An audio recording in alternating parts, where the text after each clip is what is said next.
Let's work. Yeah, this is your boy Styles here, WestCoastStyles.com. And man, I got a special guest in the house today. I've got my man, Fredro Starr from Onyx. West What's Coast. Whoa, man.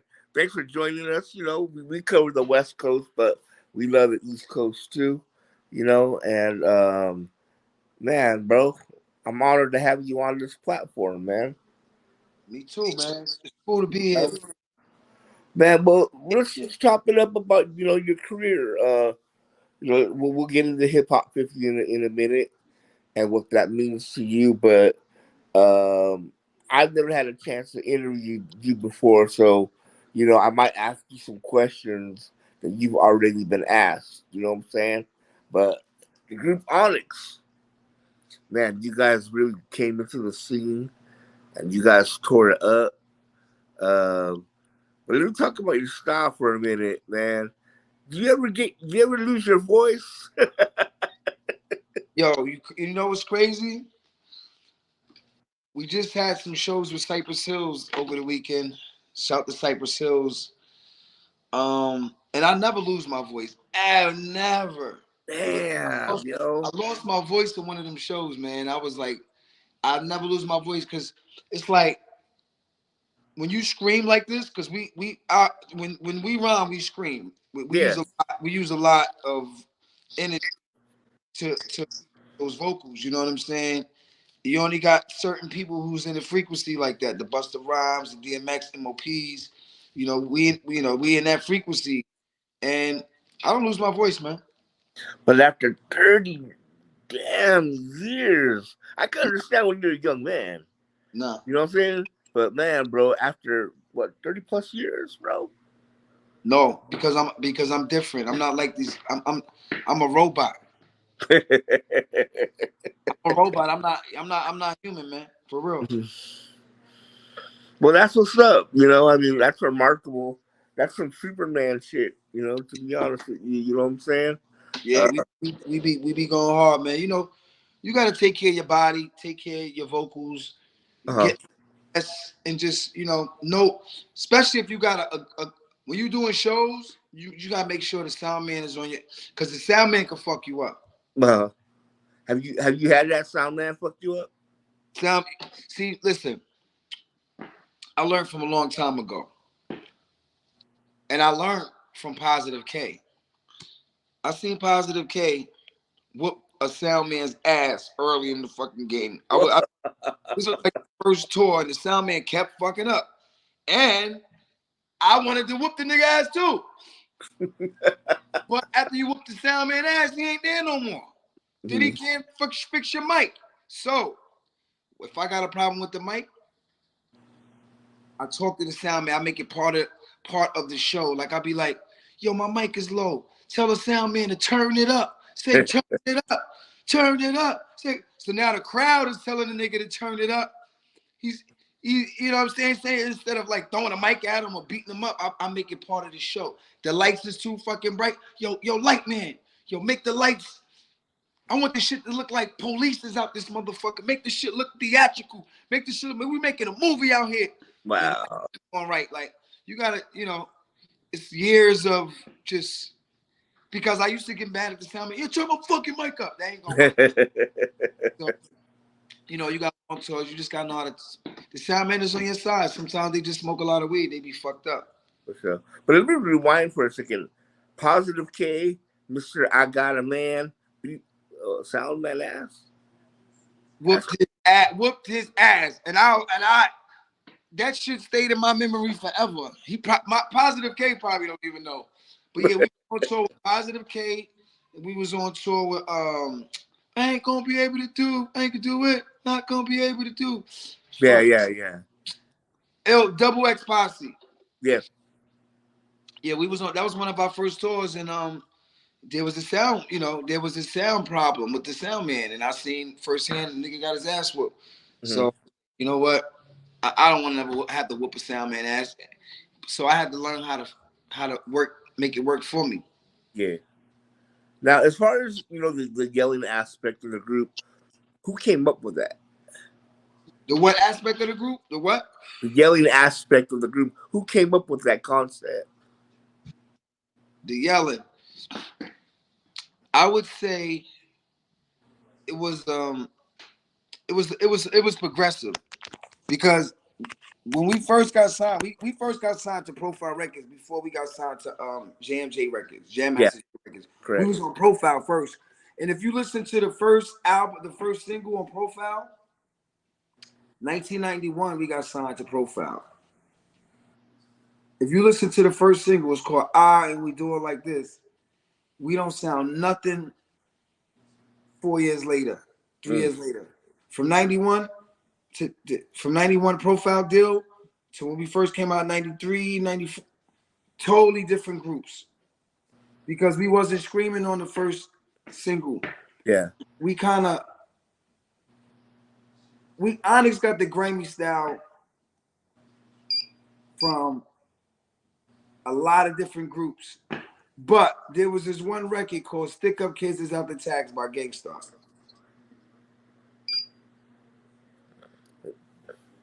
When they made Stick Up Kids Is Out the Tags, that was my shit. The video was ill, you know what I mean? We was watching that shit. We made a song called Stick and Move. Mm-hmm. So you get it? Stick Up Kids Is Out the Tags. Got We it. make a song called Stick and Move, Stick and Move, Stick and Move. It was like part two to what they did. Mm-hmm. So when we made the song Stick and Move, Onyx was in the process of doing demos for Jam Master Jay because he just got a label. Mm-hmm. So in that time, we was doing a lot of demos. Me, Big DS, rest in peace, Suave, Sun C, Suave. It was Sticky Fingers wasn't even in the group yet.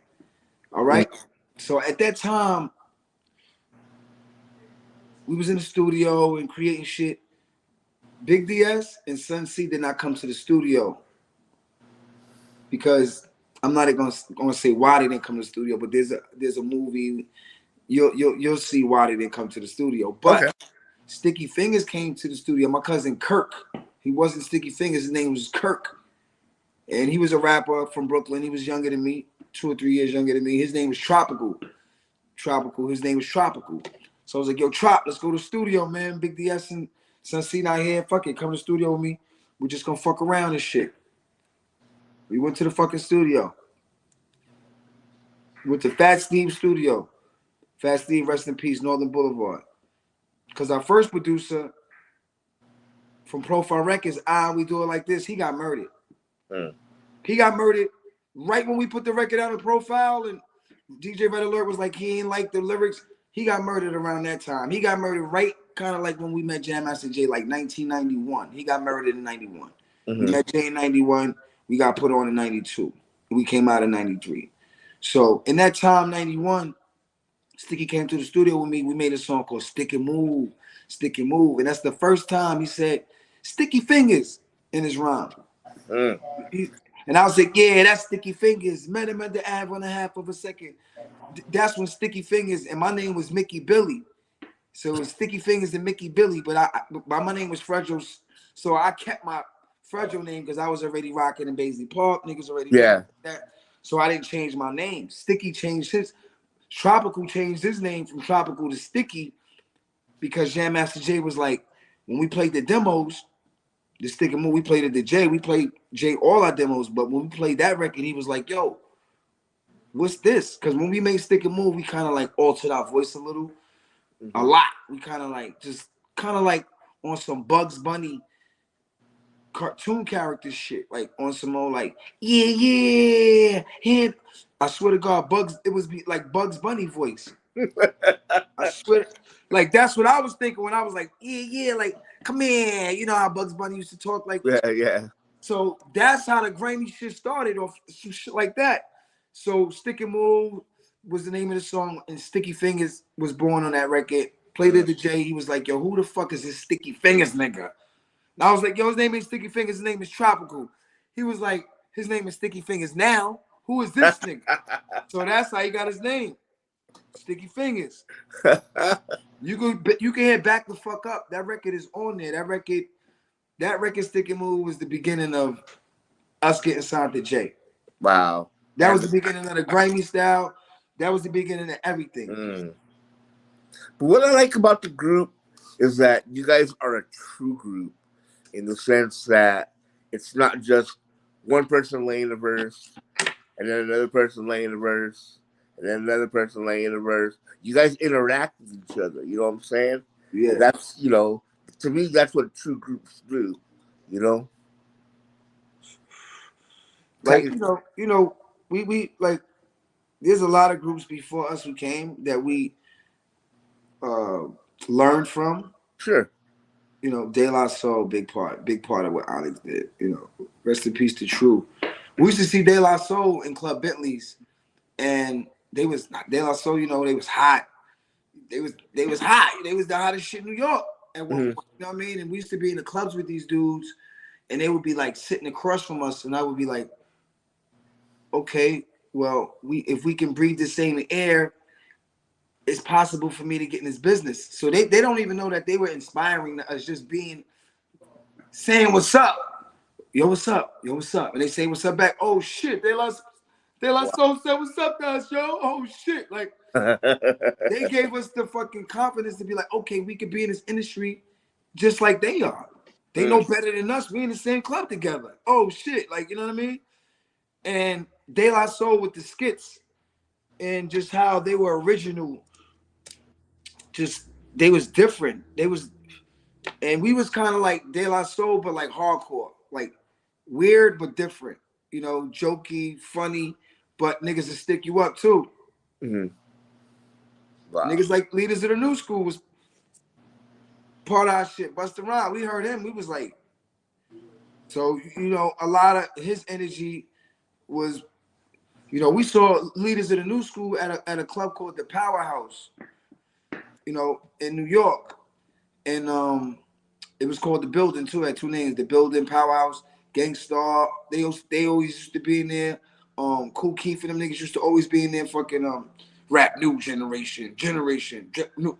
That was the shit back then. But anyway, I seen fucking Leaders of the New School, and they performed way up high on some fucking like ledge type shit. And I'm looking at these niggas like, you see them niggas on TV, on the videos. Yeah, yeah. Just another That's king okay said for that or WCPA.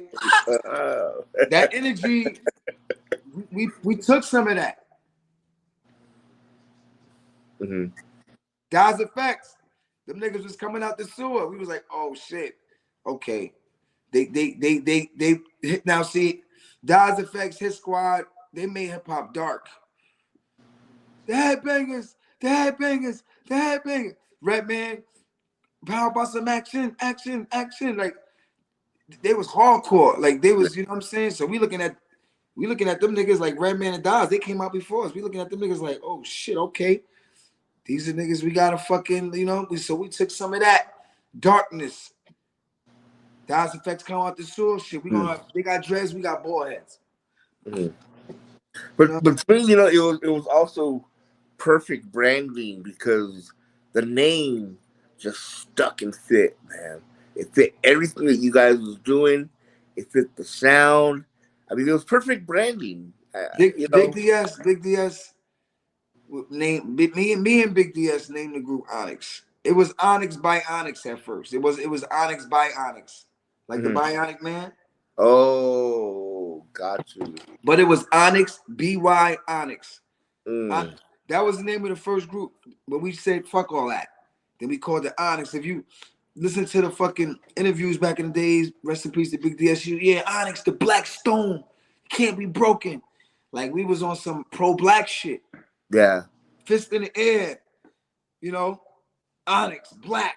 Onyx means black, just to give you a clue. Like we was searching for the equinox, searching for the equinox. We was doing all types of shit, like playing with the harmonizing.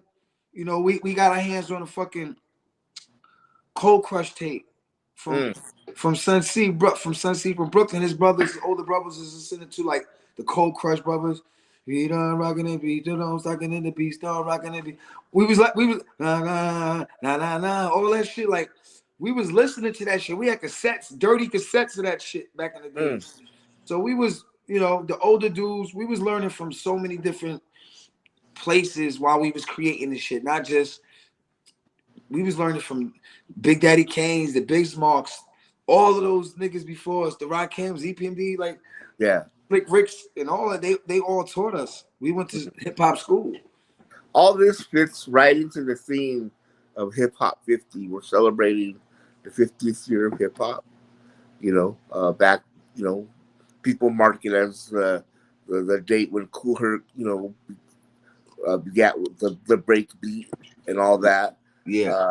But it's remarkable, how dominant the genre has become in 50 years. It's just taken over everything, man. Yeah, hip hop, it's a culture that's made different cultures. Like hip hop, like you said, Kool Herc started it with just a take a digger, catching a break beat. Straight him and his sister through a party on Cedric Avenue somewhere, and that was the birth of hip hop at that party, right? Now hip hop is controlling radio, fashion. Hip hop is controlling travel. People traveling to New York to go to Queensbridge to see Queensbridge, going on hip hop tours and shit like that. Like, you know what I mean? Like, hip hop is controlling the reason why people jumping on planes to go somewhere. Touring, we making so much money in the hip hop. You know what I'm saying? Like, The it's just commercials. crazy. You know what I'm saying? Like, hip hop is controlling the skateboard genre, trap music. We got hip hop music. Close that door. Close that. Yo, Brighton, get that boy. Yeah, I got three little hip hop dudes in the background. They ready to go too. Close that door. See, bad little niggas.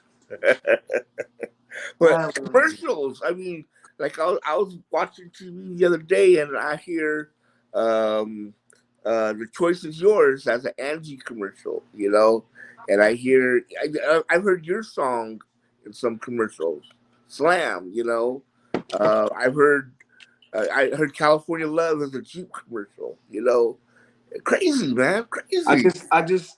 I was with Greg Nice. I'm like, yo, Amazon is killing the joint we got. We're running the Ooh, jewels. la, They like, la, ah, wee, wee. they're killing it. And that's it. That's what I'm saying. Like, when we make these records, we don't think about shit like that. We just go in there in the booth. We make a record. We want people to bounce in the party, and it just takes off and lives forever.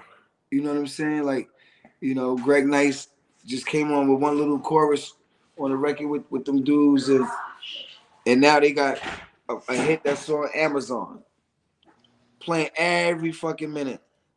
Slam was on the Progressive commercial. Slam was in NBA 2K video games. Slam was on MLB baseball games. Slam was in the movie with Ice Cube. Slam was in this movie. Slam was in that. We're like, we didn't know that shit was gonna be like that. But that's just the power of hip hop. It controls everything, man. It controls everything.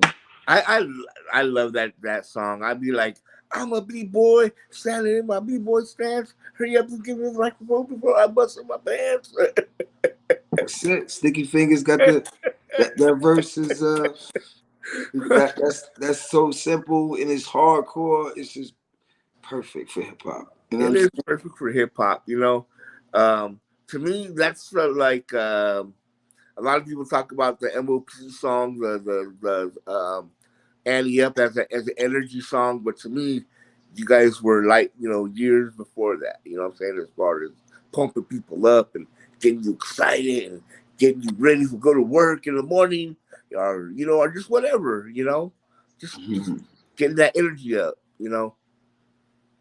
But some niggas is going to work, some niggas is coming from work.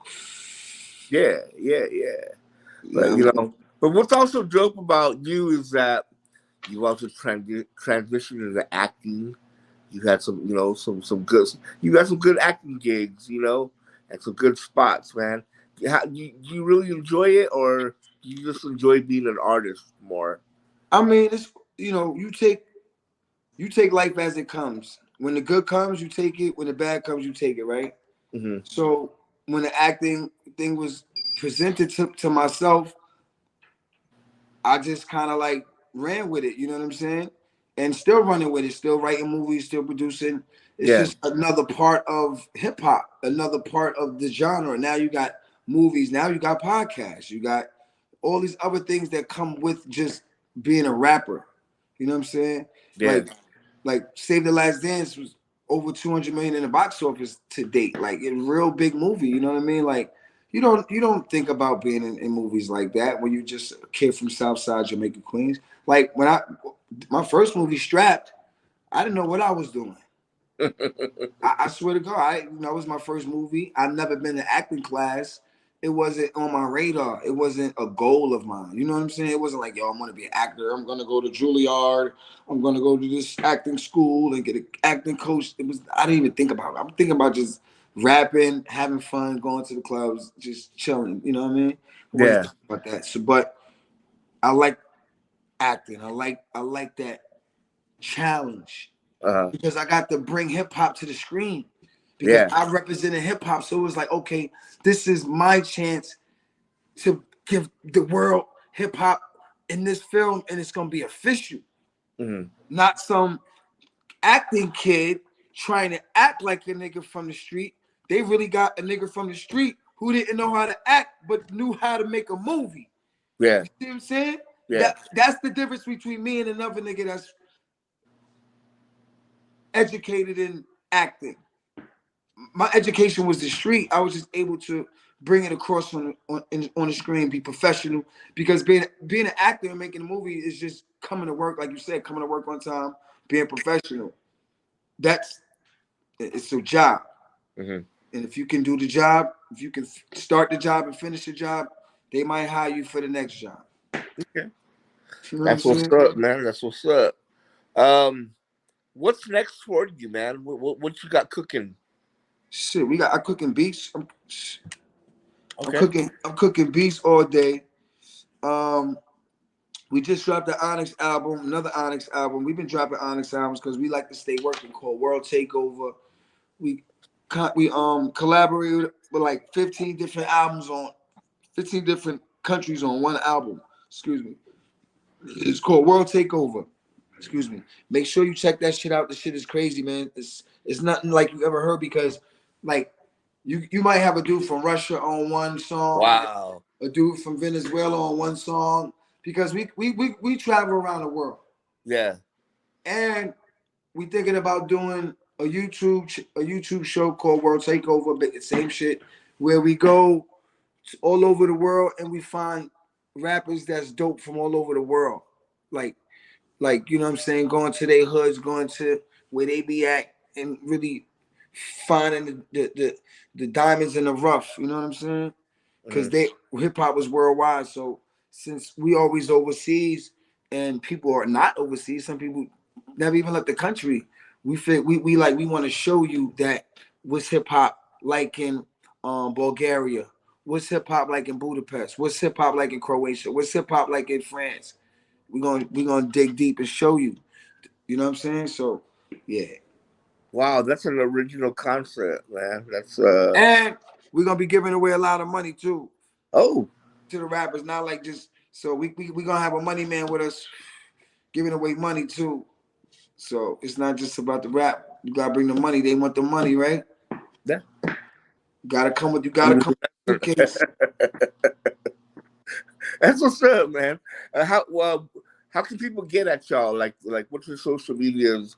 Your fans can look at. Onyx HQ on social media, Onyx headquarters and 100mad.com. 100 mad, the number 100 MAD. That's the name of the clique, the name of the crew.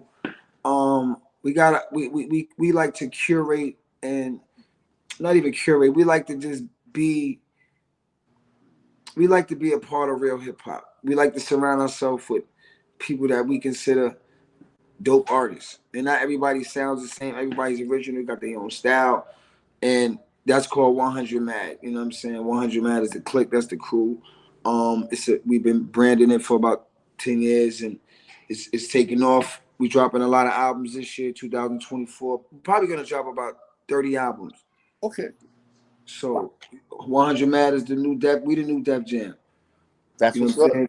Thanks to What do Leo Cohen, thanks to Russell Simmons, Leo Cohen, they showed us the game. You know what I'm saying? So now we're gonna take it back to the Lower East Side and make it pop. That's what's up, man. Well, I thank you for being my guest tonight. It's been a pleasure and it's been an honor. And I got to learn a lot of things. And I know people watching this are going to learn a lot as well. Before we go, can I get a shout out for WestCoastStyles.com? Pretty Yo, please. WestCoastStyles.com. What up, man? WestCoastStyle.com. It's your boy Fredro Starr. Onyx for life. Yeah, that's what's up. All right, brother. You have yourself a wonderful night. And once again, thank you for being my guest. Have yourself a good one, and we'll be in touch again. Say less, my brother. Stay less and stay blessed. You heard? Yes, sir. I want. Bye. Yeah.